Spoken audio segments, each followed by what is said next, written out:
Seja bem-vindo, meu amigo fotógrafo, minha amiga fotógrafa, a mais uma temporada do PodFlash. Segunda temporada, nós estamos iniciando esse projeto, dessa vez aqui em Brasília, no Me Studio, uma parceria que nós consolidamos aqui num projeto de 12 episódios. E essa sequência que nós estamos fazendo dessa vez, ela vai ter uma proposta um pouco diferente do que vocês viram na primeira temporada do PodFlash. O PodFlash que ele sempre foi focado em trazer insights, histórias, trazer também a percepção de vida sobre as pessoas em relação ao próprio trabalho que elas têm. E na primeira temporada nós já vimos que parte daquele trabalho que nós fizemos, ele não foi dedicado primariamente a ensinar técnicas de fotografia ou coisa do tipo. Na verdade, nós fizemos o quê? Nós exploramos a mentalidade das pessoas e as histórias que elas trouxeram para nós. Só que essas histórias, elas estavam subsidiadas em quê? Em experiências, habilidades, competências, virtudes e tudo aquilo que elas desenvolveram ao longo da jornada delas. Então, nessa temporada não vai ser diferente também, só que nós teremos um co-host dessa vez em todas as gravações. Então, aqui eu não estou fazendo um PodFlash sozinho, mas dessa vez nós estaremos também divulgando outras coisas interessantes aqui. Primeiro, nós temos patrocinadores diferentes, né? Nós temos a Album, nós temos a Becraftsman e nós temos também a Expo Image, que estará conosco durante essa jornada.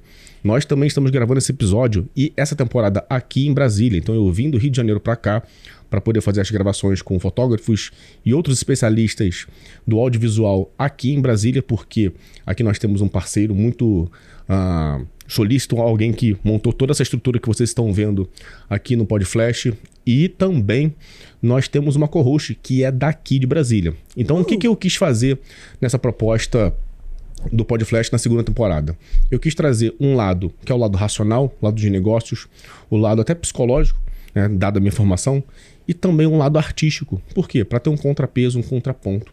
Eu acho que isso é importante porque também eu tenho uma cabeça masculina. Só que o outro lado que vocês vão conhecer é uma cabeça feminina. E isso é muito importante para que vocês consigam também fazer perguntas às vezes que eu não seria capaz de fazer.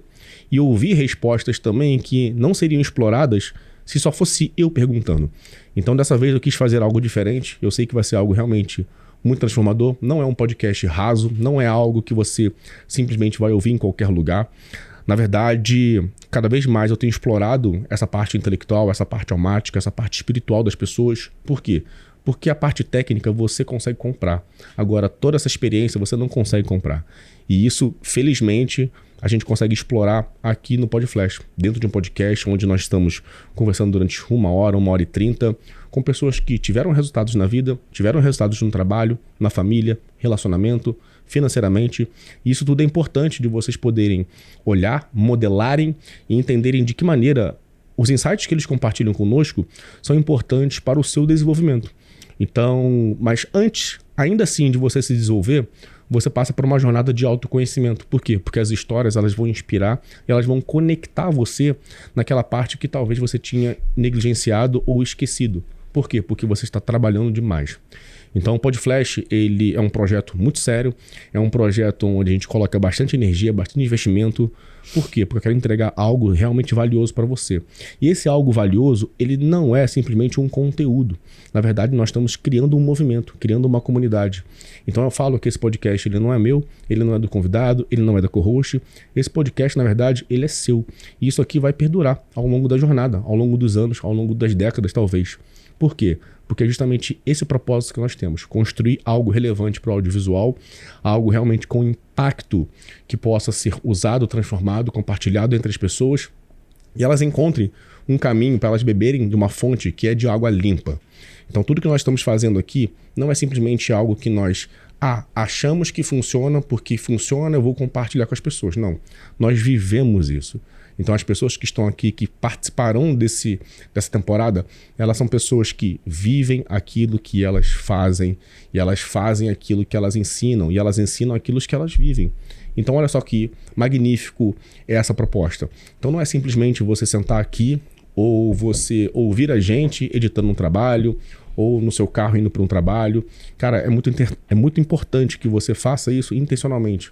que você pegue um papel e caneta, que você estude o que as pessoas estão dizendo, anote os insights. Por quê? Porque tudo que está sendo compartilhado aqui veio de muito investimento, muita cultura, muita prática, muita ação. E isso dificilmente as pessoas querem compartilhar de verdade. A gente vê o mercado de fotografia, o mercado de audiovisual, videomaking, edição, um mercado muito competitivo. E isso não é algo que nós advogamos.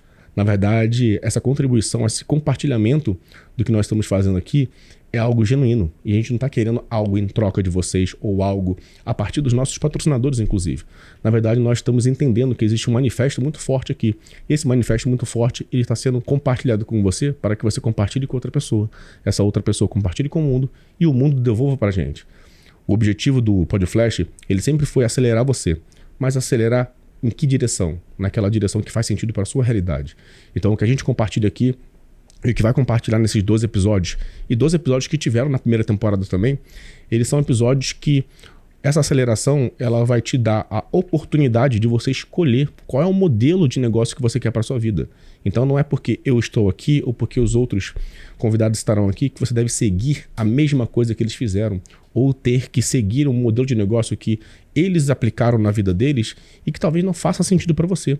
Eu advogo muito em relação a isso, por quê? Porque eu acredito que deve existir um modelo de negócio que se adeque à sua vida, não o contrário. Senão você vai estar vendendo a sua alma e isso não faz nenhum sentido. Era mais fácil você continuar sendo CLT. Então, nessa proposta da segunda temporada, nós teremos uma co-host, como eu disse, e hoje nós vamos conversar com ela para poder apresentar a história de vida dela, para poder apresentar quem ela é, o que ela faz, o que ela deixou de fazer, quais são os manifestos delas, por que eu escolhi uma pessoa como ela para estar aqui ao meu lado durante essa temporada. E eu quero que, já antes de você dar continuidade nesse podcast, se inscreva no canal, compartilhe, comente os seus maiores insights. Se você está assistindo pelo YouTube, tira um print e compartilha lá no seu Instagram marcando a gente. E se você está ouvindo pelo Spotify, não se esqueça, vai lá no YouTube, porque na descrição do YouTube tem alguns entregáveis para você. Entregáveis como cupom de desconto para você poder comprar o seu passaporte para o Expo Image. Tem também as possibilidades de acessórios para você comprar na Be Craftsman, para você poder carregar seus equipamentos. E também o link da plataforma da Album, para você poder ter acesso ao CRM, para você ter acesso também a selecionadores de fotografia e você conhecer todas as outras ferramentas que eles propiciam para você, certo? Então hoje nós estamos aqui com a minha co-host, a minha amiga agora, Camila Vieira. E aí, tá bem? Tudo bem, prazer. Muito bom ter você aqui, muito bom estar na sua terra, né, dessa vez. Tá chuvosa, mas a lenda é boa. Sim.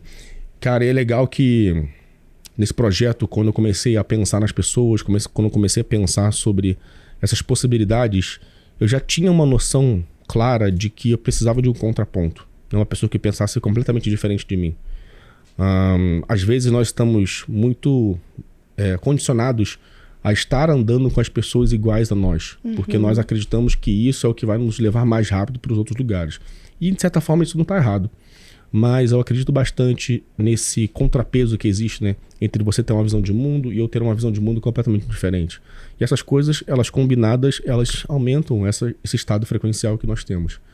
E então, quero te honrar aqui, dizendo para as pessoas, você que está assistindo isso aqui com a gente, cara, conheça o trabalho da Camila. Camila é uma artista incrível, eu já estou honrando ela aqui ao vivo para você. Por quê? Porque eu não escolheria pessoas que eu não acreditasse. Eu não escolheria as pessoas simplesmente pela cabeça que elas têm. Eu escolhi as pessoas pelo coração que elas têm. E isso é muito sério para mim. Por quê? Primeiro, porque eu não quero colocar meu nome associado a pessoas e a marcas que eu não acredito de fato. Às vezes a gente acha que isso é necessário, mas não é. No estado que nós estamos hoje, nós precisamos, na verdade, nos conectarmos com pessoas, né? O Rafa Fontana, um amigo nosso, inclusive, ele fala bastante disso. O mundo não precisa de artistas incríveis, eles precisam de pessoas incríveis. Isso é muito sério. Então a Camila está aqui com a gente hoje, nós vamos contar a história dela. E a partir de hoje, você vai acompanhar os próximos episódios, um por semana, sempre com ela aqui ao meu lado, conversando com os nossos convidados. Vamos lá, Camila. Vamos começar do começo, né? Vamos começar do começo. Como que você começou a fazer o que você faz hoje? Que hoje você é uma fotógrafa, mãe, artista visual, empresária, sócia de vários negócios. Cara, vamos entender aqui, vamos começar lá do começo. Aonde começou esse lado... Muitos pratinhos. Aonde começou esse lado... Na verdade, como que começou a despertar o seu olhar para a fotografia, né? Onde que nasceu isso em você? Cara, temos que voltar muito lá atrás, porque o meu avô já fotografava mais ou menos nos anos 80, nos anos 60. E eu acho que o meu pai também fotografava muito, mas eu acho que o meu grande clique, assim, foi... Eu sempre fui de mexer, sempre gostei de mexer no armário da minha avó, pra vestir as roupas dela e pegar as coisas. E aí eu achei um álbum. E comecei a fuçar nesse álbum, e o álbum era meu avô e a minha avó na lua de mel deles. E eu falei, caramba, naquela época, filme de 12, 24, 36, não era simples você ter um ensaio de uma lua de mel ou um fotógrafo te acompanhando na lua de mel.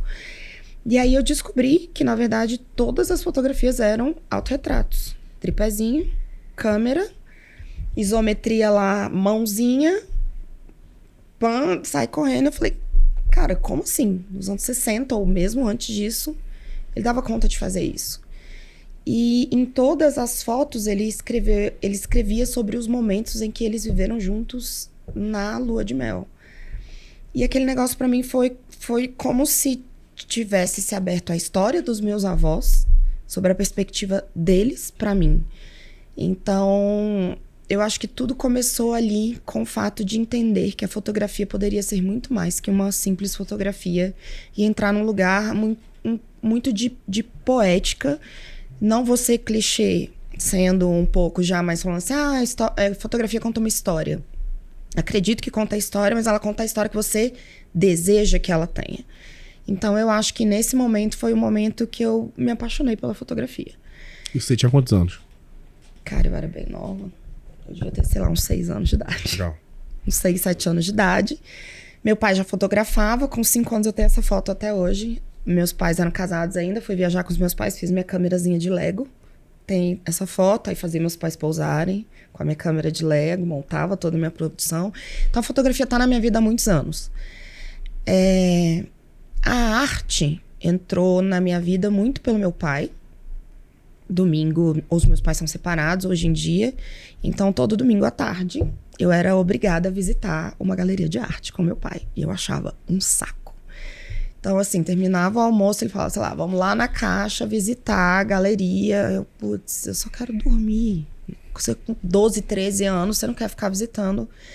Até que teve uma vez que a gente foi visitar uma exposição da Frida Kahlo.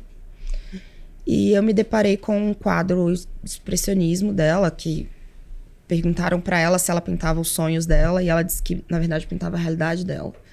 E era um quadro gigantesco na parede, aquilo me impactou de uma maneira tão grande que eu olhei e falei, cara, é esse lugar que eu quero estar um dia na minha vida. Eu não quero só fotografar e contar a história de alguém e fotografar de um jeito.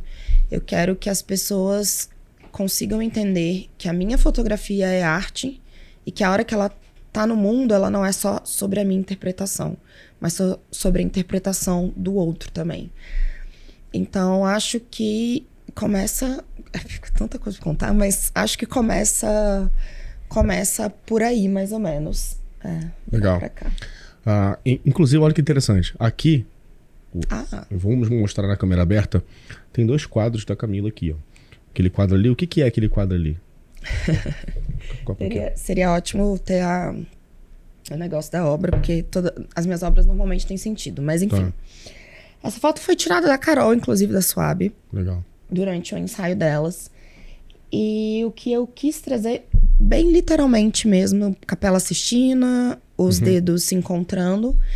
E a minha ideia foi trazer essa conexão de amizade que elas têm, que não é só elas são muito amigas, e a amizade delas é baseada muito na fé que elas têm em conjunto. Por isso a iluminação de cima, que vem trazendo a conexão entre elas, que se amarra de alguma maneira. Eu não sei se vocês já ouviram falar sobre a teoria do fio vermelho, uma teoria japonesa, em que você fica conectado a todas as pessoas com quem você tem alguma troca. Então, eu quis trazer um pouco dessa teoria do fio vermelho, um pouco dessa dessa história delas, da fé, conectá-las. Então, essa obra é basicamente isso. A de lá, ela não foi bordada, ela é só a fotografia com a moldura, que na verdade não é uma moldura, é uma cabeceira de uma cama dos anos 60. Legal. E essa fotografia foi onde surgiu a minha primeira exposição, que é a exposição Fio, que ela surgiu no meu puerpério, logo depois que eu tive o Leon.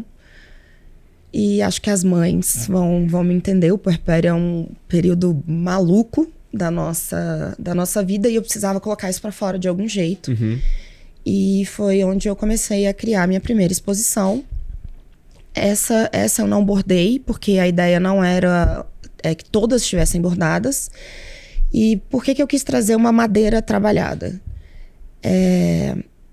Para que a madeira chegue... É uma madeira de lei, né? Para que a madeira chegue a esse ponto que ela tá ali, ela precisou ser moldada. Enquanto ela estava sendo moldada, ela não sabia o que ela se tornaria. Ela precisou acreditar no processo. Ela precisava, o artista precisava acreditar no processo, mesmo que muito dolorido. Até conseguir chegar a esse produto final, onde você de fato consegue ver beleza como um todo. Sim. Mas antes disso, cada pincelada de madeira que era retirada era uma dor que estava sendo implicada nesse processo.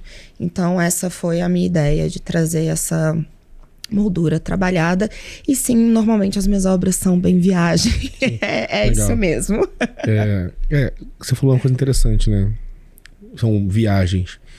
Mas é uma viagem interior, né? Porque você falou assim, ó, voltando na parte da história. A fotografia, ela conta a história.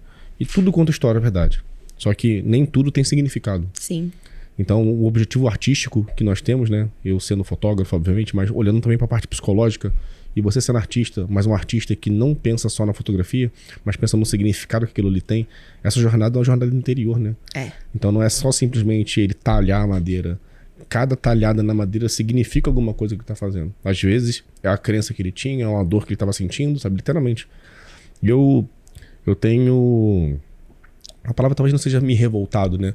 Mas eu tenho trazido bastante esse assunto nas minhas redes sociais sobre o que seria arte, né?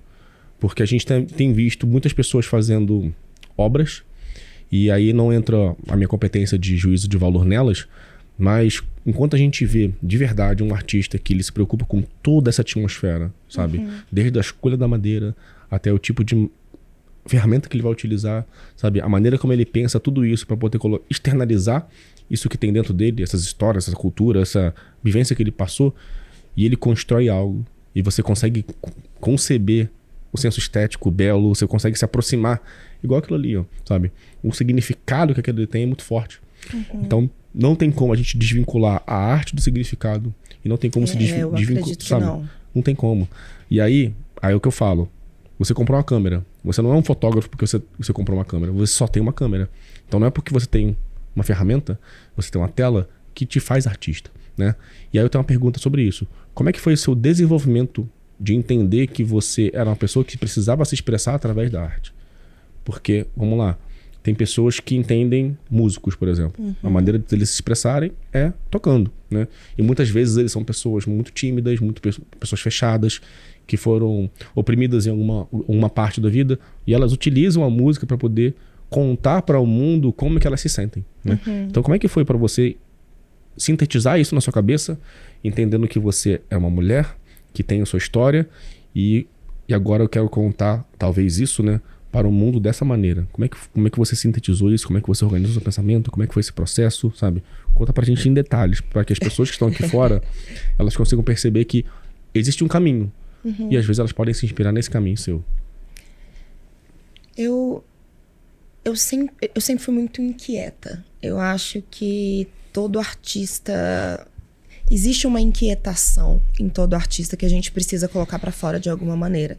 Eu gosto muito de citar o Duchamp, que fala que primeiro existe a ideia e depois o meio que você vai trazer isso pro mundo é consequência. E aí pode ser através da música, pode ser através da pintura, pode ser através da escultura, pode ser através de qualquer coisa. A minha maneira de trazer pro mundo o que tá dentro de mim foi usando as minhas fotografias como base. Eu sempre gostei muito de escrever. As minhas inquietações sempre saíram muito em forma de escrita. E o meu pai é poeta, então assim... eu acho que tem um pouco disso também, assim, a minha família é muito músico, meu pai poeta, tinha poesia colada na geladeira, tinha poesia colada na porta do meu quarto. Sempre esteve exposta à arte, então, né? Sempre tive exposta à arte.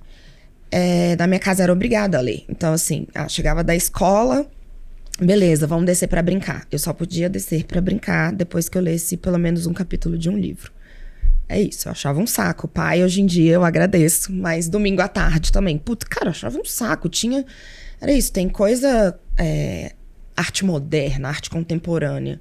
Que às vezes você não entende nada. Uma criança de 13, 14 anos, tô lá olhando, cara, eu só quero dormir, eu só quero brincar. O que eu tô fazendo aqui?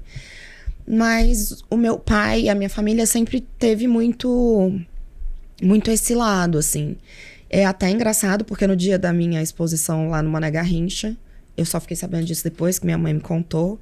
Meus pais são separados, mas minha mãe disse que meu pai chegou, sentou do lado da minha mãe, aí olhou pra ela, olhou pra exposição e falou: talvez eu tenha exagerado um pouco na quantidade de coisas que eu trouxe pra ela.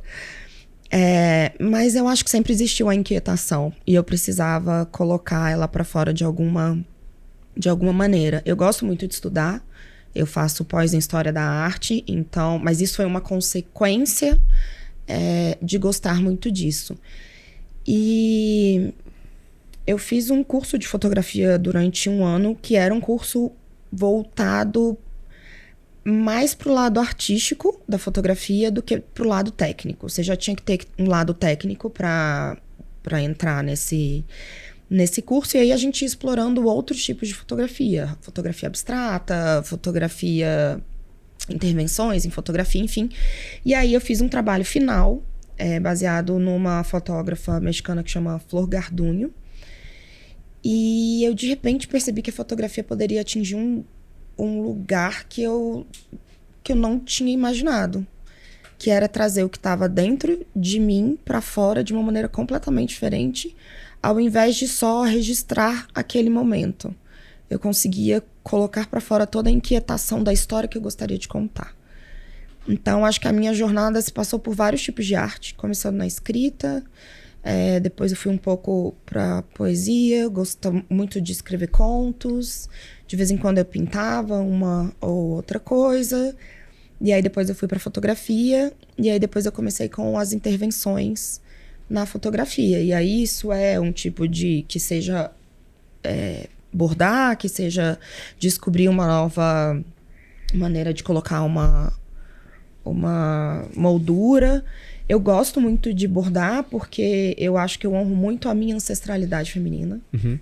E o meu público, em sua grande maioria, é feminino. Sim. Então, eu aprendi a bordar com a minha avó. E enquanto eu tava no puerpério... Tá tudo certo aí? Eu aprendi a bordar muito nova. Enquanto eu estava no puerpério, eu queria muito... Eu espero, eu continuo. Tá. Enquanto eu estava no puerpério, eu já tinha essa ideia de começar a bordar nas fotografias, mas eu nunca tinha tido coragem de dar esse passo. E quando o Leon nasceu, acho até que eu contei essa história em algum episódio, eu tava amamentando ele, eu olhei pra ele e me perguntei o que eu gostaria que o meu filho dissesse sobre a mãe dele se algum dia perguntassem pra ele. E eu gostaria muito que ele falasse, que ele me visse em minha completude. E a minha completude tinha a Camila, artista visual, que gostaria de bordar nas fotografias e de trazer essa inquietação pra fora. E o fio era algo que trazia a minha ancestralidade das minhas avós e de todas as mulheres da minha família. Então foi nesse momento que eu resolvi juntar as duas coisas. E aí, teste. Passei, assim, quando eu dei a última palestra, tem gente que me pergunta: nossa, tem 2 meses que eu estou num projeto e até agora eu não consegui vender nada e chegar num lugar final. Eu passei 1 ano maturando a minha primeira exposição. Eu passei 1 ano testando. Eu passei um ano chorando, porque assim, pra mim, pelo menos como artista, não é um processo simples.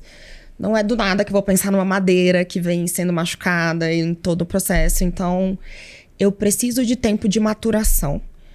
Isso faz parte do meu processo. E também existe o fato que, depois que você coloca a arte no mundo, ela não é mais sua. Ela é do outro, é a partir da interpretação do outro, é a partir da vivência do que o outro tem que ela vai trazer a obra. Então, se eu simplesmente colocar aquela obra em qualquer outro lugar, um terceiro pode interpretar de uma maneira totalmente diferente. Então, eu trago a Camila, mas o que o outro vai enxergar depende muito da vivência que ele tem. Então, para mim, como artista, não faz sentido só jogar arte no mundo. Eu não dou conta.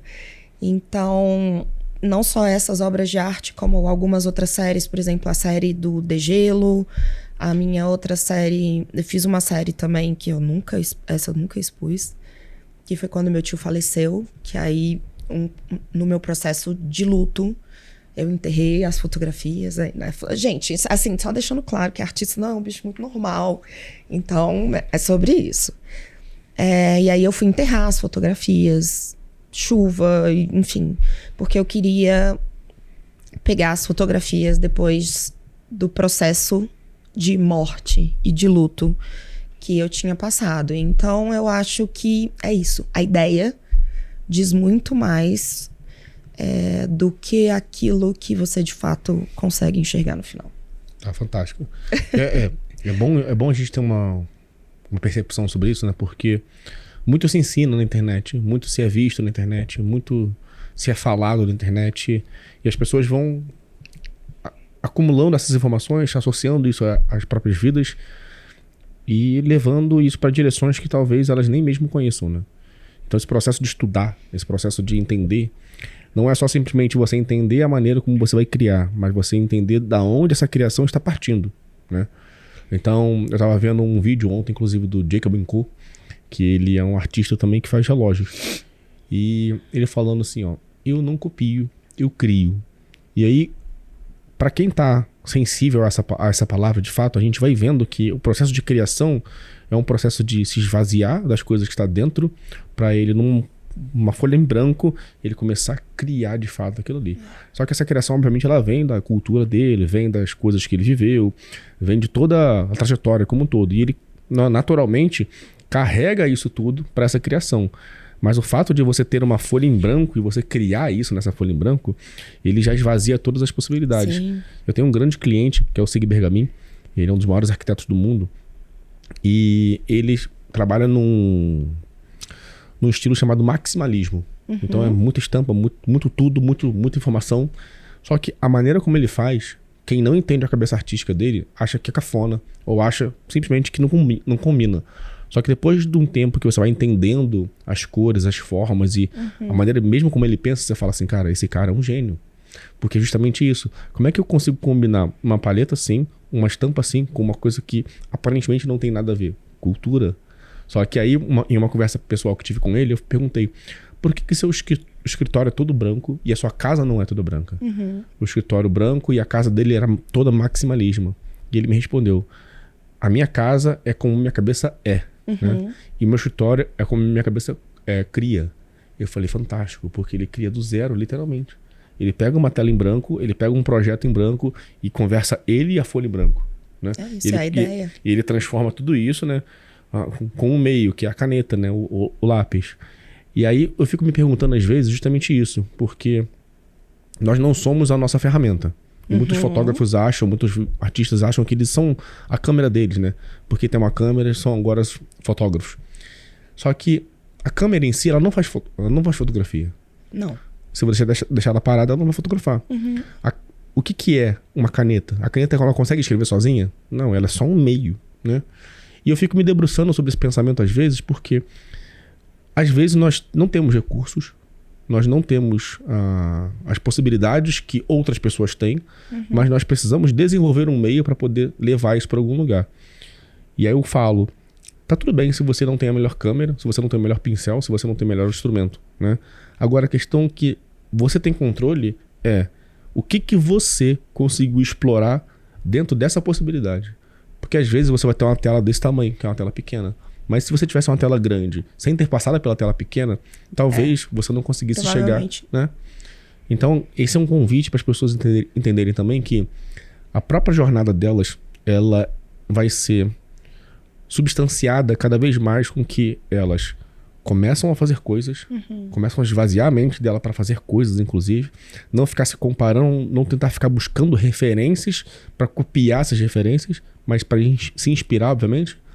Mas também para que elas consigam entender que a cabeça delas, a mentalidade delas de fato, né, o senso criativo delas que vai levar elas para onde elas querem. E eu te digo isso com maior clareza absoluta, né? Eu trabalhei com crianças durante muito tempo. E o mundo, ele castra a criatividade da criança o tempo inteiro. E aí a gente é castrado na infância, e aí no final a gente é colocado numa caixa, e no final eles falam assim, não, você tem que pensar fora da caixa. Só que uma criança, ela é imaginativa. E aí parte do pressuposto de você ser criativo é você dar liberdade à sua imaginação. Só que um criativo, ele só vai ser criativo de fato quando ele tiver essa liberdade de criar. Só que aí que tá. Beleza. Tudo que se cria vai ser arte? Claro que não. Tudo que se cria foi feito por alguém. Mas nem tudo vai ser categorizado. E aí, dentro de um processo de estudo que eu tive, muitos anos atrás, né? Estudando sobre crianças, estudando sobre o processo criativo, estudando inclusive sobre a parte que eu chamo de, que não é criatividade, eu chamo de combinatividade. Porque parte desse processo criativo é combinar ideias, né? Então a gente combina essas ideias. Os insights e tudo isso. O iPhone é isso, né? É uma tela com uma câmera que já existia, com um touch que existia em outra coisa, eles combinaram isso e criaram algo novo. Então a criação, não necessariamente para todo mundo, vai nascer do algo do zero. E tá tudo bem. Às vezes essa coisa vai nascer de uma combinatividade de ideias ou de vivências que ela teve, e ela vai cruzar isso tudo e ela vai revelar isso pro mundo. Só que isso nasce de uma faculdade mental, que é o quê? A imaginação. Então, um ser humano que ele é castrado no seu espectro imaginativo, ele naturalmente não vai ser alguém que vai conseguir criar algo, porque ele não passa pela parte da combinação. Então, se você parar para pensar só um pouco sobre essa ideia, então você fala assim, ó, então eu era uma criança imaginativa. Só que essa imaginação, se ela não levar para um caminho produtivo, ela não cria. Ela só é uma imaginação. Só que eu posso criar algo e levar essa pessoa para um caminho crítico, inclusive. Sim. Porque o que é aquela arte ali? É justamente isso. Eu fico pensando, ó, tem uma luz vindo de cima, aí tem um fio conectando ali, que significa as coisas vindo do alto. Então tem a relação espiritual delas ali, religiosa inclusive. Só que você imaginou isso, né? E você deu liberdade para sua imaginação criar. Sim. Só que as pessoas se castram, inclusive, no julgamento da própria imaginação. Sim. E olha que interessante. Na minha empresa, antigamente, a gente tinha um processo que era de brainstorming, né? E a gente fazia lá, todo mundo ficar com um post-it. E nesse post-it, eles colocavam as ideias dele. Só que eles não colocavam o nome das ideias. E eu não falava para eles apresentarem as ideias, mas sim para colocá-las numa caixa.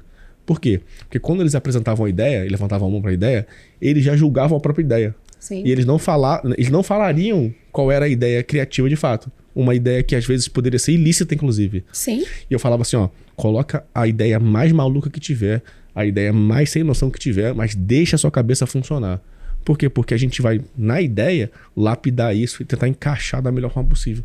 Só que se eu sou essa pessoa que sou imaginativo, mas eu mesmo castro a minha imaginação porque eu tenho medo do julgamento, eu não vou conseguir criar algo relevante de fato. E as melhores ideias que nós tivemos foram ideias que não eram capazes de serem feitas, mas que no lapidar do brainstorm elas foram resolvidas. E foi aonde eu realmente consegui ter coisas assim extraordinárias com a minha equipe.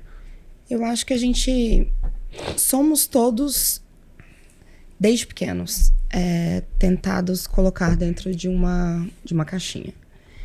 O meu pai, por ser poeta, enfim, meu pai sempre foi muito provocativo em relação a algumas coisas de pensar mesmo.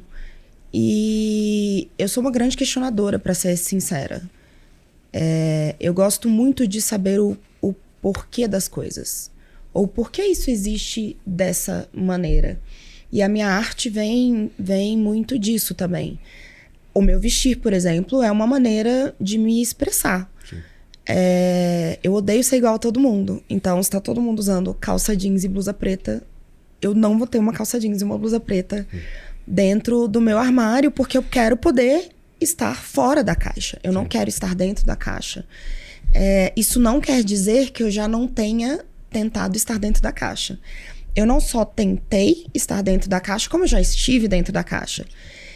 Existia um ponto de partida na minha vida, porque muita gente acha, ela já nasceu maluca desse jeito.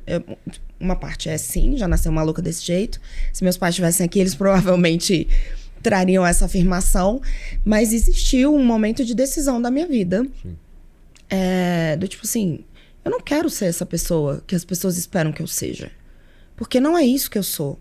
Não é essa inquietação que eu tenho dentro de mim. Eu não quero me vestir como todo mundo, porque a maneira como eu me visto expressa também quem eu sou. Total. Ou a maneira que eu quero me colocar no mundo. Quem é essa Camila? Quem é essa Camila que eu quero ser? Então, muita gente...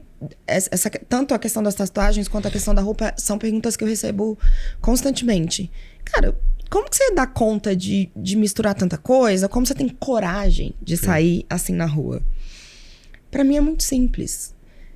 Eu me visto pra mim mesma e pra maneira como eu me sinto e como eu quero me expressar. Total. Eu nem vejo mais os olhares na rua. Não tô nem aí, porque chega um momento que você tá tão... tem um pouco a ver com ego também, mas do tipo assim, cara, eu acredito tanto que essa é uma maneira de me expressar que o outro não tá nem ligando pro que você tá fazendo. Essa é uma grande verdade. Às vezes ele até tá ligando, só porque ele queria estar na sua posição. Porque ele Talvez também, mas assim, eu acho que às vezes a gente se coloca... Tem muito disso, a gente se julga muito, porque a gente quer sempre estar dentro da caixa. Então, se a gente quer sempre estar dentro da caixa para ser aceito. Exatamente. Então, se você quer estar dentro da caixa para ser aceito, você também julga o outro que tá dentro da caixa. Ele tá dentro das normas da caixa? Sim. Porque eu tô aqui tentando estar dentro das normas da caixa para ser aceito, e essa pessoa que não tá dentro da norma das caixas para ser aceito. Então, existe essa briga constante de quem estar mais na caixa. E aí você julga o tempo todo. Fulano tem que estar nessa caixinha. Então, se tá nessa caixinha, tem que fazer X, Y e Z. Quem disse, né? Cara, quem disse? Eu não quero estar dentro dessa caixa. Eu não quero estar dentro dessa outra caixa. Eu não quero estar dentro de caixa nenhuma. Eu quero poder ser a Camila. Cara, você falou uma coisa interessantíssima. Porque quando eu falo sobre posicionamento com as pessoas, eu falo assim, ó. Se eu abrir uma caixa mental na minha cabeça de fotógrafos gestantes, quantos fotógrafos gestantes estariam dentro dessa caixa? Eu quero ter uma caixa só pra mim. Né? Então eu quero abrir... Posicionamento é isso. Eu quero abrir um espaço mental na cabeça de uma pessoa e que nesse espaço mental só eu esteja ali dentro. Né? Só que isso, olha que interessante, você falou muito bem. Isso é um reflexo da sua autoralidade, da sua personalidade, da sua identidade, da maneira como você se expressa. Só que isso vai ser reverberado em todas as áreas da sua vida. Sim. A maneira como você lida no podcast, a maneira como você educa seu filho, Sim. A maneira como você vende sua arte, a maneira como você cria sua arte, a maneira como você lida com o cliente, a maneira como você anda na rua. Então as pessoas... E aí ele entra numa conversa que nós tivemos breve. As pessoas, elas vão julgar as outras, independente se elas estão fazendo qualquer coisa que... Elas vão julgar. Porque o julgamento, ele às vezes, ele é tão rápido que não dá nem tempo de filtrar. A gente só não expressa ele, não verbaliza. Mas nós já julgamos, né? Sim. É microsegundos. Então, ora, por que nós julgamos às vezes as pessoas? E aí, levando para um campo psicológico, tem muito disso. Porque quando... Vamos supor, eu estou vendo a Camila de fora, né? Eu não conheço a Camila. Só que por ela não estar enquadrada, sabe? Em um modelo que é comum pra gente, ela chama atenção. Mas ela chama atenção porque ela quer chamar atenção? Não, porque ela quer se expressar. Mas expressar de que maneira? Como ela é. Só que por eu estar enquadrado em uma caixa, às vezes eu perco o meu senso identitário. Eu passo a agir como todo mundo. E aí eu vou dar um exemplo muito simples para todo mundo entender. Você é fotógrafo retratista. Você é fotógrafo de posicionamento da imagem.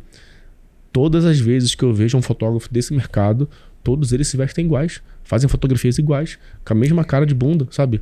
Tudo igual. O fundo texturizado, charuto, terno, sabe? A fotografia é preto e branco.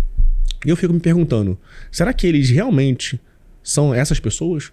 Ou eles estão tentando ser outras pessoas porque as outras pessoas têm resultado que eles não têm? E aí talvez essa inspiração ela tenha trocado O lugar. o lugar. E ele acaba sendo um retalho. Ele é um pouquinho de cada pessoa. E você, quando olha pra pessoa, eu já passei por isso, inclusive, já vi. Tem uma pessoa aqui no mercado aqui, não vou falar o nome dele, né? Mas tudo bem. Eu olho pra ele, eu falo assim, cara, ele não é ele. Eu não consigo conversar com ele, de verdade. Ele usa uma frase de alguém, mas se veste como um outro. E o cabelo penteado de uma maneira, fotografa de um jeito, segura a câmera de outro, mas é sempre de alguém que eu já conheci. E eu fico me perguntando, quanto tempo ele vai demorar pra ele se voltar para si? Talvez nunca. Talvez nunca. Porque talvez ele não saiba quem ele é. E talvez ele não saiba que ele está passando por isso, inclusive. Talvez. Né? Só que olha como é que é importante esse processo de autoconhecimento. Porque sem o autoconhecimento não tem autodesenvolvimento. Não. As pessoas impossível. querem se desenvolver, mas elas voltam o tempo inteiro. E aí quando elas vão perceber isso, elas não chegam em lugar nenhum. Porque elas vão para um caminho e voltam. Vão para outro caminho e voltam. Vão para um outro caminho e voltam. Vão para outro caminho e voltam. E elas falam, cara, eu nunca saio do lugar. Mas é claro que você não sai do lugar. Você não sabe pra onde você tá indo, né? Mas só sabe pra onde vai quem sabe o que quer. É isso, cara, é bem isso, assim.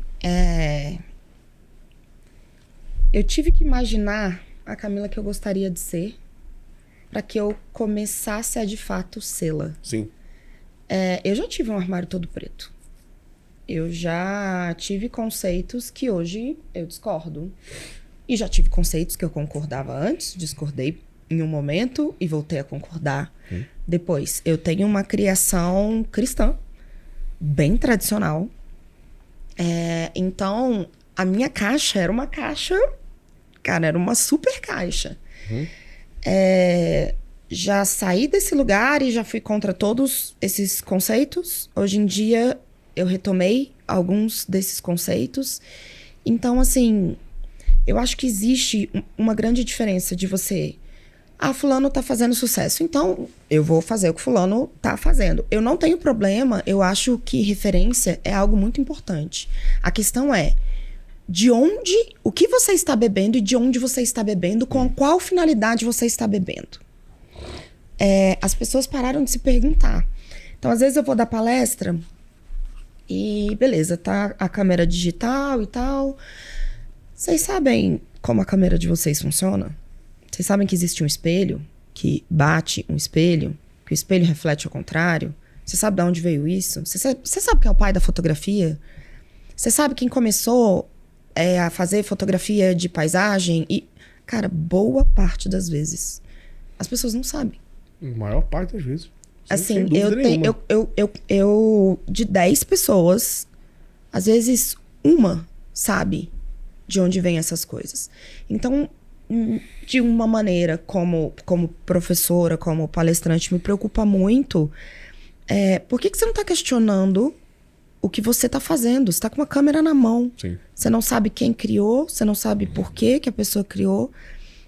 Você não sabe quem são as principais influências relacionadas àquela pessoa, sobre aquele objeto que você usa para o seu trabalho. Você não sabe... Uai, então por que você tá fazendo o que você tá fazendo? Você tá fazendo porque agora, tipo assim, você comprou uma Havaiana, veio uma câmera junto? Sim. É por isso? Então, temos um HD que vai ser preenchido. Desde que somos pequenos. Como que você quer preencher esse HD? E para que você consiga preencher esse HD de boas referências, para que você consiga se tornar lá na frente aquilo que você deseja, que você almeja, que você quer, ou às vezes você nem sabe que quer, mas tipo assim, cara, eu só não quero estar dentro da caixa. Às vezes você tem que começar por algum lugar. Você precisa se esvaziar. É a folha em branco. E aí o que você coloca, e aí a pergunta que eu faço, por onde vocês estão estudando? Sim. Vocês estão estudando pelo Instagram? Você abre o Instagram, cara, o Instagram Nem estudar, não, tá?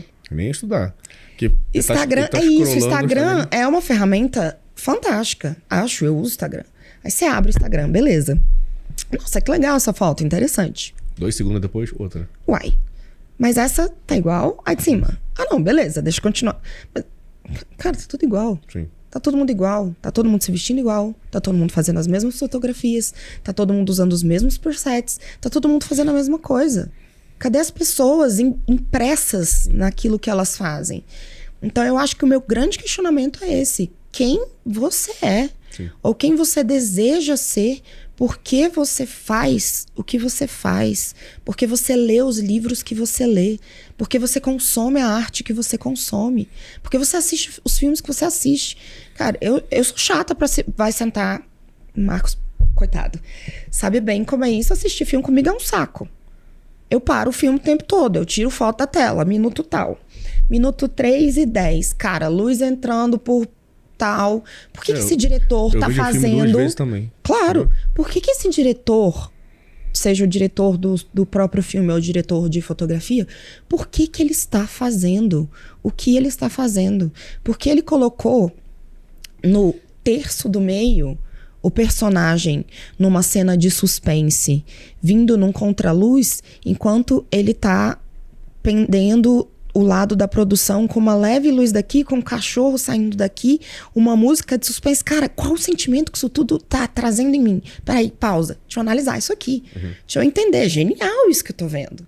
Deixa eu entender como que isso funciona. E eu acho que também comecei a estudar, porque eu sou muito fã, eu sempre falo sobre ele, do Akira Kurosawa. Acho que todo mundo já cansou de eu falar desse diretor de cinema japonês. Ele é precursor de todos esses outros que vieram depois. Todo mundo parou pra estudar ele.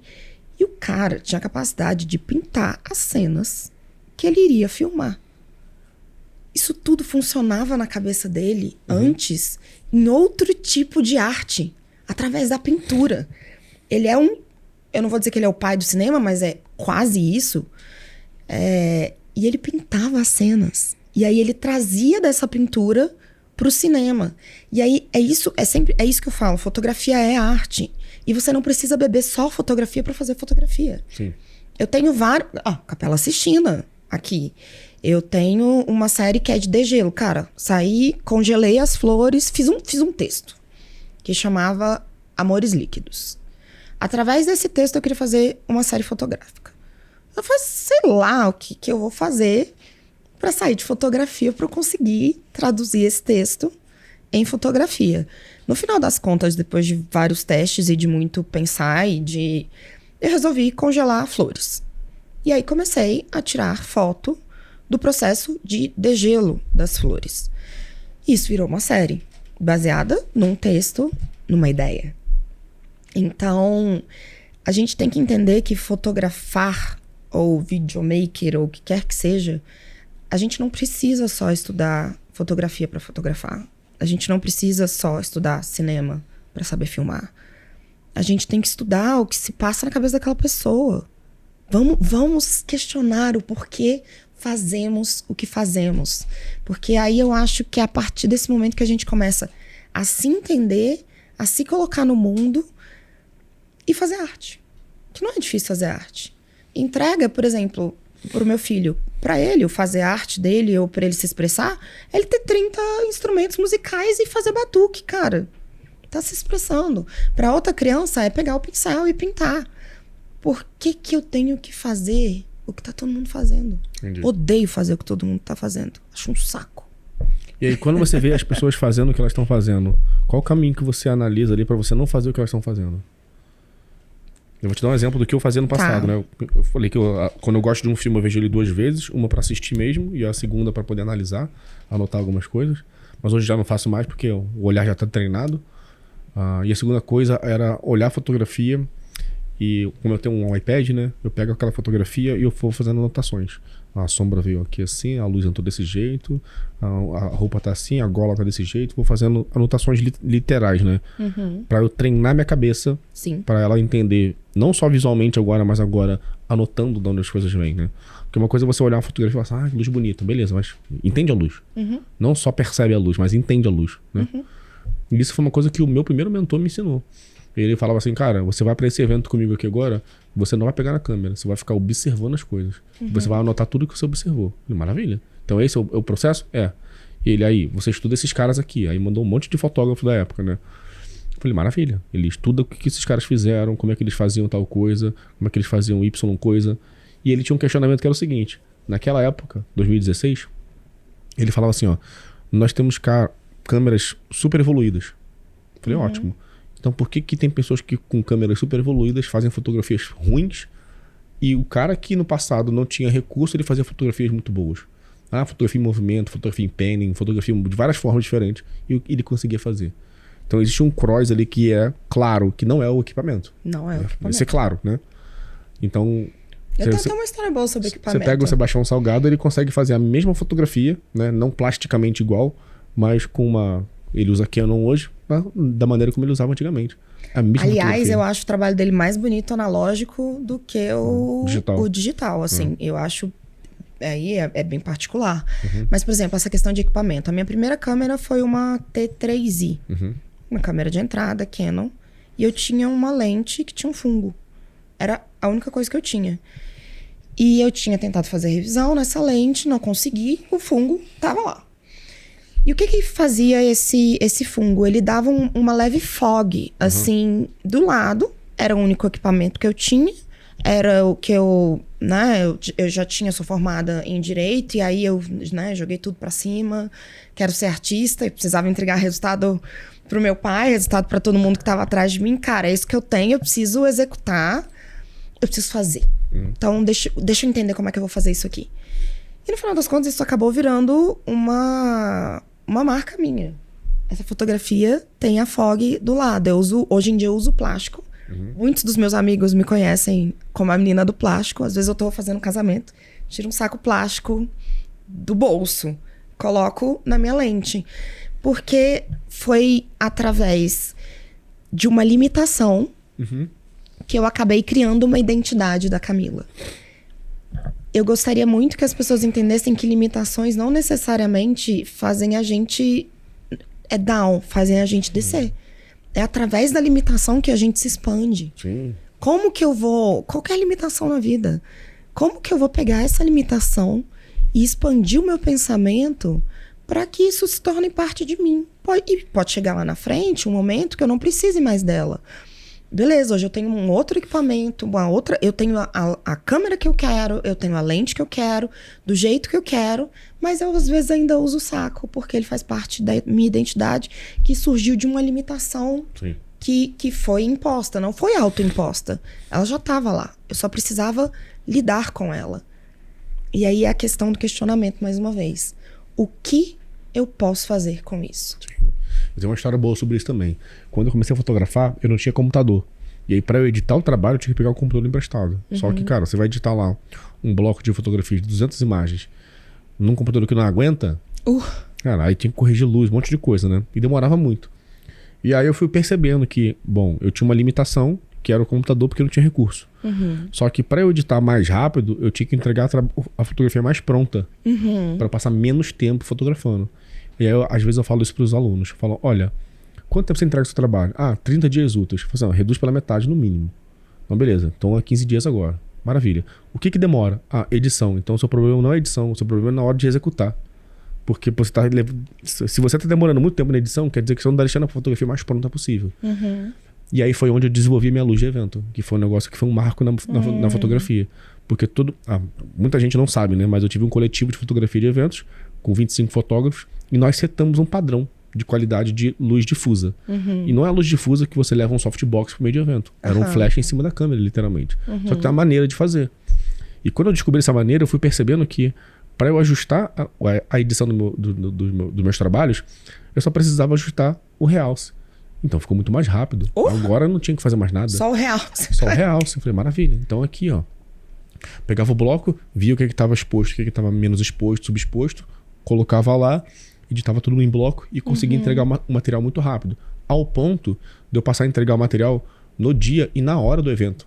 Falei assim, isso tá não pronto. é simples. Já tá aqui, ó. Já mandava pro cliente, o cliente já subia online. E aí, justamente por isso, limitação. Por quê? Porque eu entendia que a limitação, na verdade, era um benefício para mim. Porque eu tinha que forçar minha cabeça para poder pensar. E aí as pessoas, como elas têm muito recurso, elas não pensam, porque elas colocam toda a possibilidade em cima dos recursos que elas têm. Sim. Só que se eu tirar os recursos, o que sobra? Nada. Então esse cara talvez não seja um fotógrafo de verdade. Né? E aí a gente começa a cutucar as pessoas. Você sabe que eu não sou de cutucar as pessoas, então essa parte eu deixo pra você. Mas é justamente isso, porque E eu recomendo que as pessoas comecem a criticar os métodos que elas usam, inclusive. Porque senão elas não vão entender. Porque se a gente tirar tudo mesmo, tá? Aí você tá em casa. E aconteceu uma vez comigo isso. A luz acabou. Eu tinha que entregar um trabalho. Eu falei, e agora? Aí eu pensei na mesma hora. Meu cliente não tem nada a ver com isso. O que eu tive que fazer? Fui pra casa de alguém ou fui pra uma lan house da vida lá, usar a internet pra subir o trabalho. O cliente tem a ver com isso? Não. Então eu mais uma vez estava colocando a responsabilidade do meu trabalho em cima de um recurso. Só que eu não posso fazer isso. Porque senão eu não sou um empresário, não sou um fotógrafo. Sim. Então o que é o fotógrafo? O olho. E não é a câmera. Então se eu não sei olhar as coisas... Cara, exatamente entende? esse ponto. Se eu não sei olhar as coisas, eu não vou saber fotografar essas coisas. Porque é a percepção da vida. Então, literalmente, se eu tirar todos os recursos do fotógrafo, será que ele ainda continua sendo um fotógrafo? Né? Se eu tirar todos os recursos do artista, você consegue pintar a tela desenhando na areia. Porque talvez não fique igual com pincel, mas ali está expresso a ideia. Exatamente, Tá aí. entendeu? E o fotógrafo não sabe fazer isso. Eu costumo brincar com, assim, principalmente com hoje em dia eu parei de dar aula pro básico, mas era algo que eu sempre falava. A fotografia não tá no momento que você aperta o botão. A fotografia acontece anteriormente na sua mente.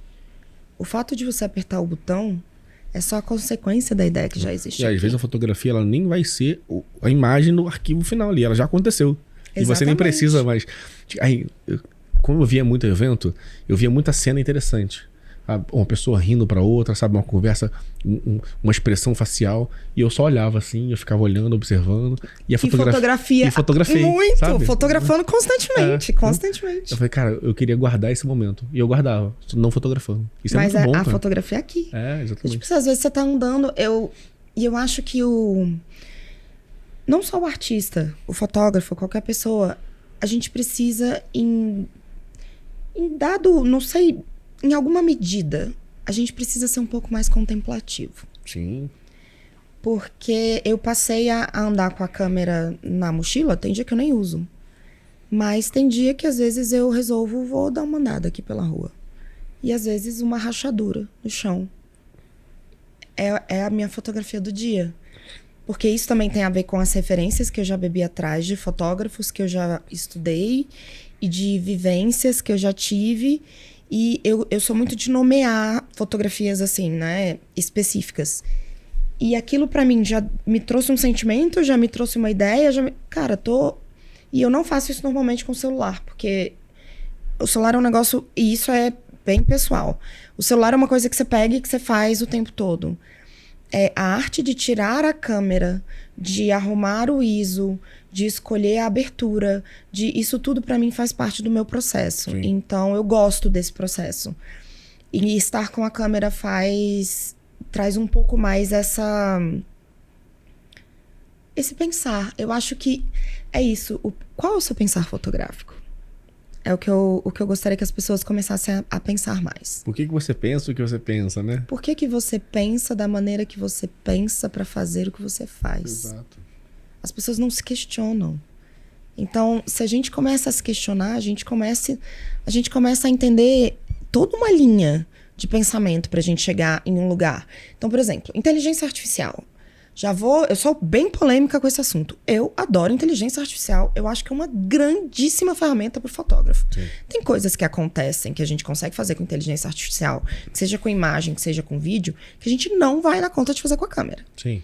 Ou que a gente vai gastar dias no Photoshop. E as pessoas acham que é só... Sem contar a parte logística, né? Às vezes tu quer fazer uma parte em Brasília, você tá no Rio de Janeiro. Exatamente. Então, assim... As pessoas acham que, beleza, eu vou lá colocar um prompt no Midjourney e o negócio vai sair como eu quero. Querido, se você já testou, você sabe que não é assim que funciona. Para você criar um prompt para que saia o que tá na sua cabeça, dá muito trabalho, porque o Midjourney funciona de uma maneira, o GPT funciona de outra. Então, vou dar o exemplo do Midjourney, que é o que eu gosto de usar. Você primeiro precisa colocar o personagem que você quer.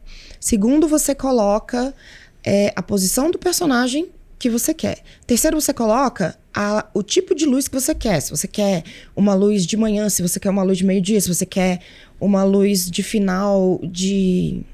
Como é que é o nome, gente? Pôr-do-sol. Se você quer à noite, enfim.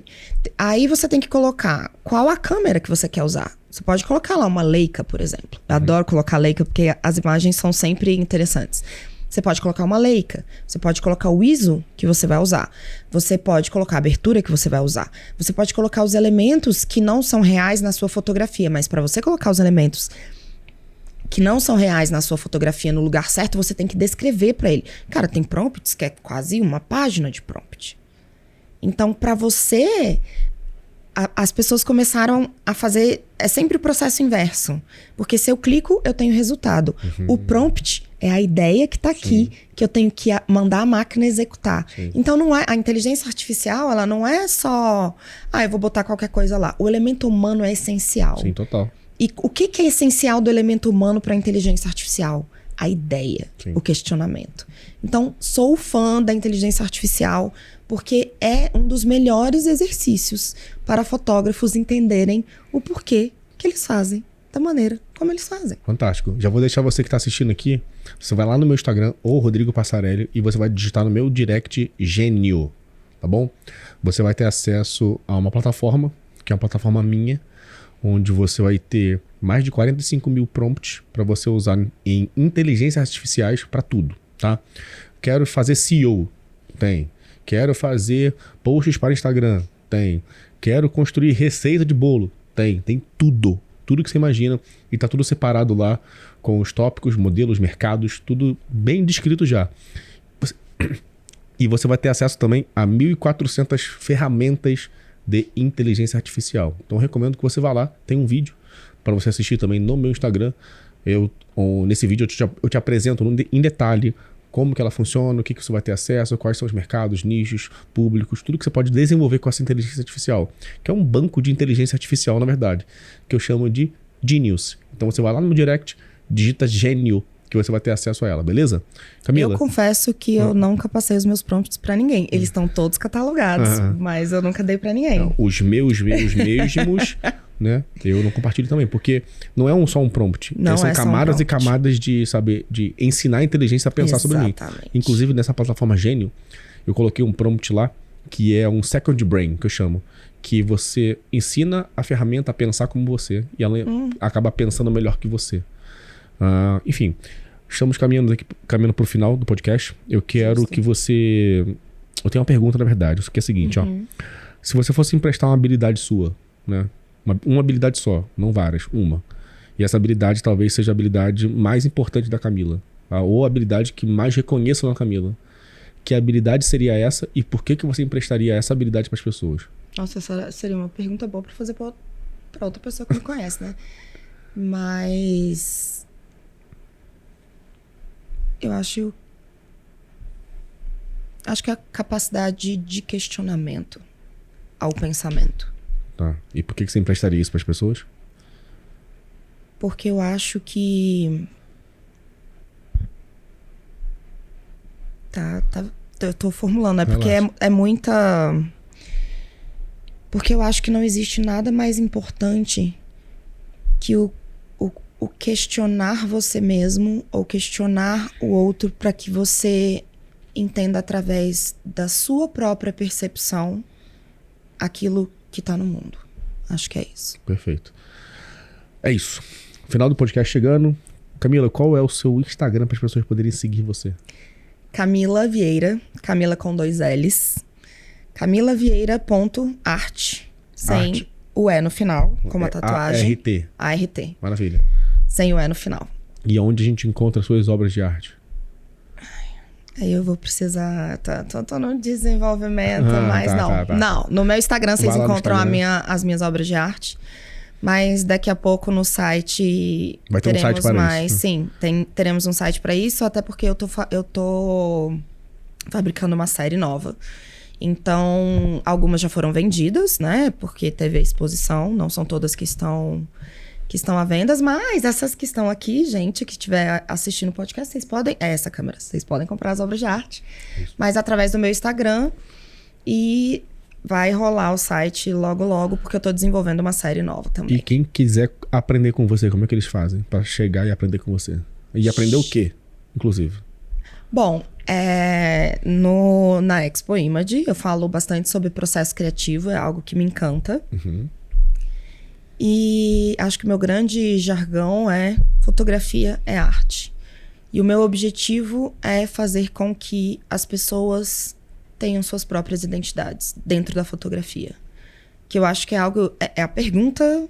É uma das maiores perguntas. Como eu crio uma identidade? Como eu crio um preset? Como eu crio... Cara, isso tudo vai ser consequência. Eu acho que eu dou mentoria e o que eu falo é literalmente sobre o caminho artístico. Para que você consiga... Eu não vou te trazer uma fórmula. Não existe uma fórmula para todo mundo. Eu não acredito nisso. Eu acredito que somos seres únicos e que todo mundo tem a capacidade de chegar lá. Maravilha. Então você que chegou até aqui, você sinta-se privilegiado, como eu me senti aqui. Porque essa é uma conversa que você não encontra em qualquer lugar. Não é uma conversa besta, não é uma conversa com conteúdo raso. É uma conversa investigativa, né? Uma conversa que, inclusive, vai comprometer a sua ideia. E isso é muito bom, porque esse é o processo necessário para você poder continuar nesse desenvolvimento intelectual, artístico, almático, espiritual. Não posso deixar de agradecer os nossos patrocinadores, a Album, mais de 150 mil usuários, está em vários países. Lá você vai encontrar soluções para você gerenciar a sua empresa, marketing, vendas e gestão, CRM, selecionador de fotografias, produção de álbuns. Lá você consegue ter um gateway de pagamento também para você poder vender essas fotografias para os seus clientes. Você faz o saque direto pela plataforma. Tudo lá disponível para você, tudo organizado também.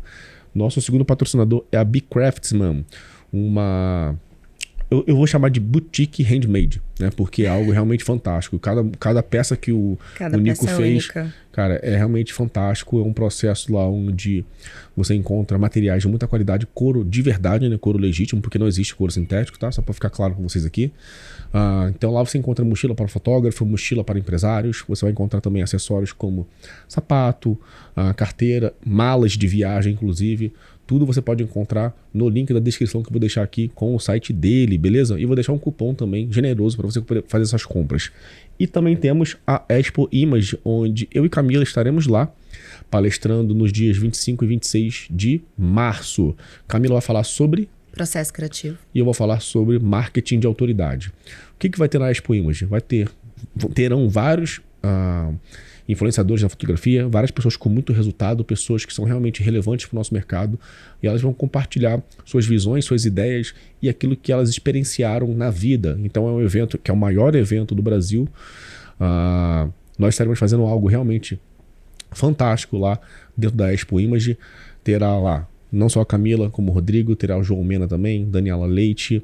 Teremos outros palestrantes como Managolo e vários outros que vocês conhecem.